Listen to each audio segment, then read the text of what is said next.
Quem convive ou já conviveu com o transtorno de ansiedade sabe como pode ser sofrido e paralisante. Imagine ter que lidar com isso durante a infância, quando o cérebro ainda está em formação e não tem a maturidade necessária para entender o que está acontecendo. Mas aí eu te pergunto, será que estamos realmente dando a devida atenção à saúde mental das crianças? Por que os crescentes casos de crise de ansiedade e depressão entre os pequenos? Afinal, o que devemos fazer para superar e diminuir isso? Então venha comigo em mais uma boa conversa.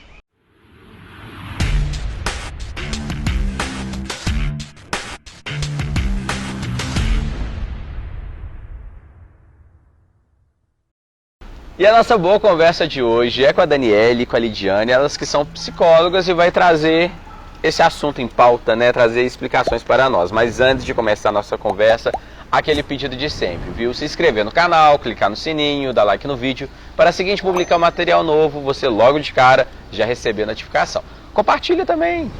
Então, meninas, fala pra gente, tem algum motivo para esse crescente caso de números de ansiedade, de depressão entre as crianças e adolescentes? Então, Lucas, se nós pensarmos que os transtornos psiquiátricos, eles sempre fizeram parte da nossa vida, o que acontece hoje é que o excesso de informação, a sobrecarga de cobrança, né? Alguns fatores como a própria agitação da nossa vida, né? Nós saímos de uma vida aí que era um pouco mais tranquila e a gente está hoje hiperestimulado, tanto de atividade quanto fisicamente e mentalmente. E isso também para as crianças, né? Exatamente, até porque as crianças hoje elas têm uma rotina escolar muitas vezes muito puxada, tem atividades extracurriculares e nisso tudo a gente ainda tem que incluir esportes, atividades sociais. Então as crianças hoje, elas têm uma vida pessoal e social muito grande, né? Então se a gente pensar que o nível de estimulação, as cobranças, né, o estresse hoje também das crianças é muito grande. Então isso são alguns dos gatilhos que podem ser causadores de uma ansiedade e de uma depressão também na infância e adolescência. Daí a importância da gente estar com esse olhar voltado para as crianças, para que isso seja um momento da gente munir essas crianças de habilidades psicológicas que possam favorecer que elas enfrentem de forma eficiente todo esse contexto que a gente está falando, para que isso reduza ou de forma, talvez a gente consiga até evitar o surgimento de transtornos psiquiátricos já na vida adulta. E existe uma certa resistência, Daniele, com relação aos pais, as pessoas envolvidas com criança, por achar que, por ser criança, não tem preocupação, não tem ansiedade? Acredito que sim. Geralmente, as famílias mais ansiosas, elas não têm o repertório para lidar com isso. E aí, elas vão deixando, é só uma fase, é só brincadeira, é mãe, é isso. E aí elas vão deixando se passar esses sintomas, essas coisas, vão deixando e isso se torna cada vez mais prejudicial à criança para a gente não ter um tratamento, vamos dizer precoce e aí isso só vai se agravando com o tempo. Acha que a criança é introspectiva, acha que a criança é o jeitinho dela, ou então que ela dá muito trabalho e depois o caso já está agravante. E se nós pensarmos também, Lucas, qualquer intervenção, seja ela psicológica, médica, quando ela acontece de início da situação problema, né, o prognóstico daquele tratamento, daquela condição, ele é muito mais eficiente, né? Então daí a importância dos pais, dos cuidadores, da escola, ter esse olhar atento com relação às crianças, a qualquer comportamento que fuja da curva de desenvolvimento da criança. Isso já é um sinal de alerta para que as famílias e as escolas façam um caminhamento para que aquela criança receba o melhor atendimento possível, para que ela continue a se desenvolver de forma plena. Essa realidade hoje, ela difere muito de anos atrás, 10 anos atrás, 20, então nem se fala. E aí eu questiono, será que tem uma relação também com a internet, as redes sociais?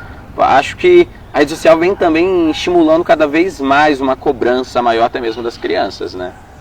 As redes sociais hoje elas são uma ferramenta de muita eficiência, né? A gente tem conhecimentos e informações diversas com apenas um clique, né? Mas o que acontece às vezes no âmbito familiar é que as famílias, em razão da carga horária de trabalho, né, da rotina, né, de todas as cobranças que às vezes as famílias também têm, é que não acontece um filtro com relação ao que o meu filho está acessando, né? Porque o que acontece às vezes é de ver um vídeo, aquele vídeo já linkar com outro conteúdo e nisso a informação vai fluindo de forma muito rápida. E com relação a essa informação, vem junto com ela as fake news, né? Que também são uma forma de que essas informações, além de não filtradas, elas sejam disseminadas de uma forma muito rápida e inadequada. E esse excesso de informação inadequada também são gatilhos para que as crianças se sintam apreensivas, inseguras, e isso também são fatores que podem gerar uma ansiedade na criança. Aliás, em todos nós, né? A gente, enquanto pais, cuidadores e profissionais da saúde mental, a gente também não fica distante dessa realidade. Sem dúvida. A fake news para o adulto já é complicado, que exige uma atenção maior. Nós já falamos sobre isso, inclusive, aqui.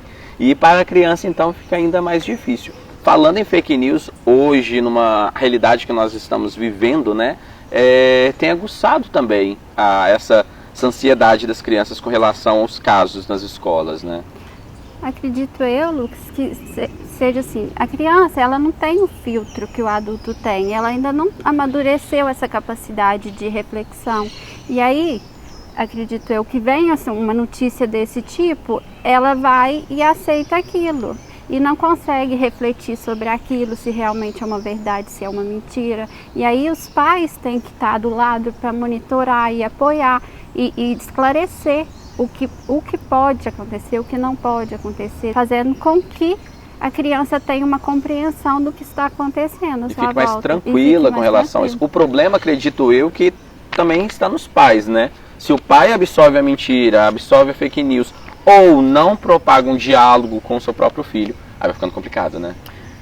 Isso é uma questão de extrema relevância, né, Lucas? Se nós considerarmos que as famílias hoje, elas têm se voltado de forma significativa para os contextos sociais de forma intensa, né, para a vida profissional, essa base para a criança, ela nunca deixou de ser pais, mães, familiares e cuidadores. Então é importante que a gente resgate essa referência positiva, para que as crianças sintam nos pais e cuidadores esse referencial seguro, né, para que dessa relação saiam as informações mais adequadas e que evite gerar qualquer insegurança e ansiedade na criança, para que ela não tenha que buscar recursos e informações na internet. Embora a internet seja um instrumento e um veículo muito eficiente, mas a gente não tem, como a Dani citou, nas crianças, esse filtro de o que é adequado, o que não é, o que é verdadeiro, o que não é. Então a gente tem que, enquanto pais e cuidadores, de forma mais eficiente e hoje ainda mais, realmente reassumir essa condução, né, da informação para as nossas crianças. E aí agora eu pergunto para vocês uma questão mais técnica, talvez. Como identificar que a criança precisa de ajuda? Como identificar que ela está passando por algum transtorno psíquico e precisa de um apoio profissional?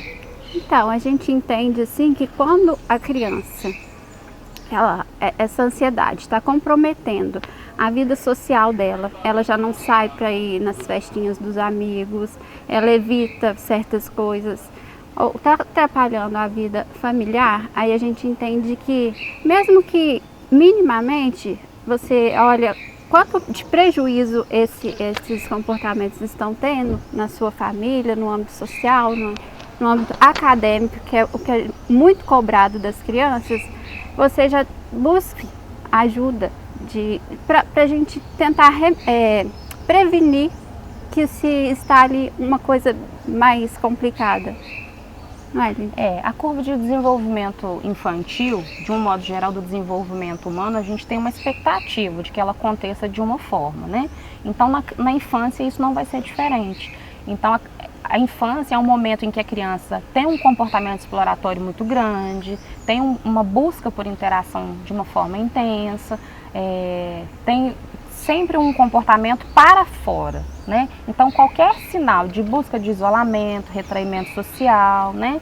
rendimento acadêmico reduzido, comportamentos de dor de cabeça, né? Às vezes reclamar de algum aspecto físico, são sinais que já são alertas para os pais, para que eles procurem uma avaliação para uma possível continuidade desse tratamento. Então a gente pede aos pais e cuidadores que eles estejam atentos ao cotidiano dessas crianças, para que a qualquer sinal de alteração procure ajuda. Então agora eu vou perguntar para vocês um assunto até um pouco polêmico, que é o uso de medicamentos para o tratamento de doenças psíquicas e no caso de criança, por exemplo. Esse uso de medicamentos para controle, né, de crise de ansiedade, até mesmo de depressão, pode trazer algum dano para a saúde das crianças? A intervenção medicamentosa, ela tem que ser muito bem analisada junto com o profissional da medicina que estiver acompanhando essa criança, né? As realizações psicológicas, as intervenções psicológicas, elas não são acompanhadas desse uso. Daí, como eu disse, a importância dessa criança receber um atendimento de preferência multiprofissional, né, com o profissional da medicina e da psicologia.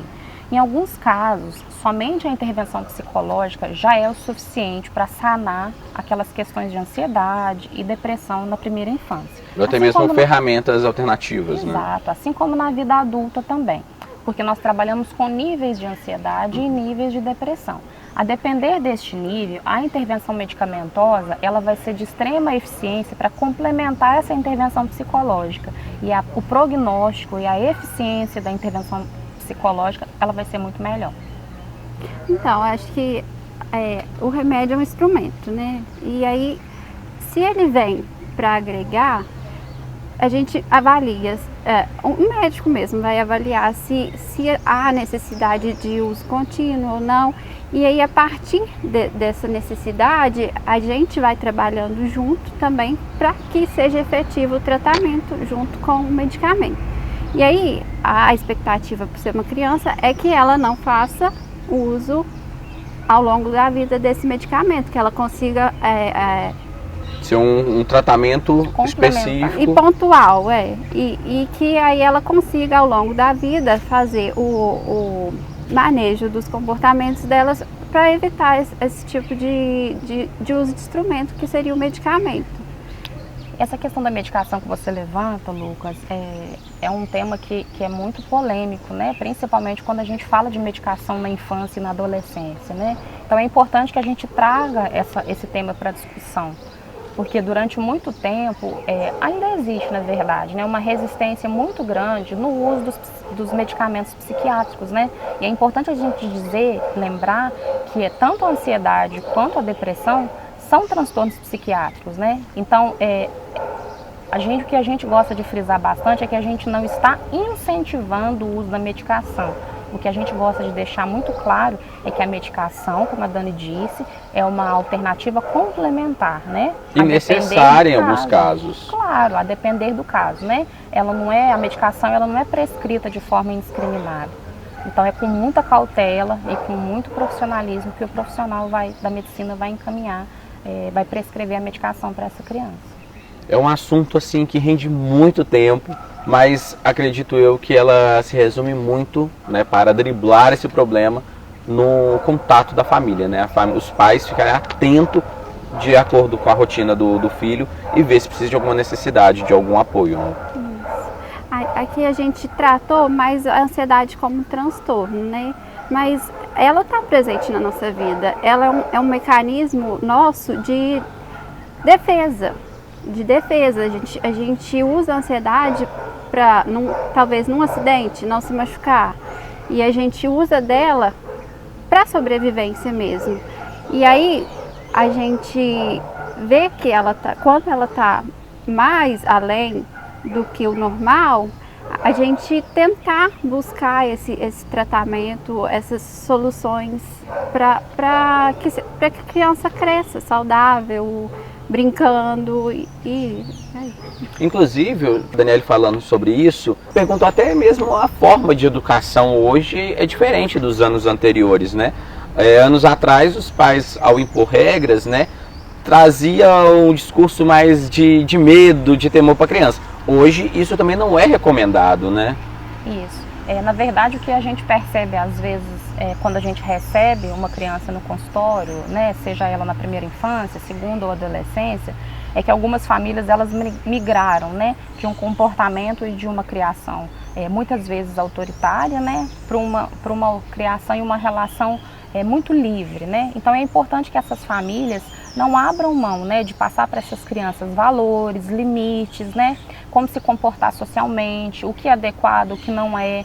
A ideia da gente não é que criem-se robôs, né? A gente nunca vai orientar os pais, porque essa não é a premissa da psicologia e nem a gente enquanto pessoas, né? Se considerarmos que nós também somos mães, a conduta a gente leva também para dentro das nossas casas. Mas é importante, como a Dani disse, lembrar que a ansiedade ela faz parte da nossa vida, né? É importante que os pais não busquem também exagerar nessa observação para que não seja direcionado um cuidado e um tratamento para questões que são corriqueiras do dia a dia mesmo, né? Essa criança realmente tem uma festinha de aniversário e ela está um pouquinho ansiosa, tem uma prova importante na escola e ela está um pouquinho ansiosa, isso tudo faz parte da nossa vida.